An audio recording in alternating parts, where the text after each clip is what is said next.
One of the ARC's strategic priorities is to strengthen our engagement with the research sector and listen to your needs.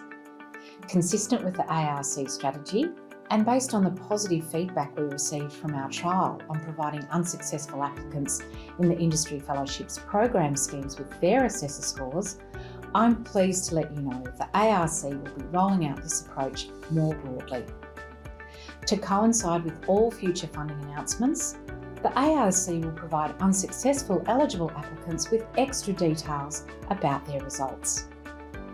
Commencing with funding announcements from June 2023, you will be able to access your scores within the research management system, along with your detailed assessments.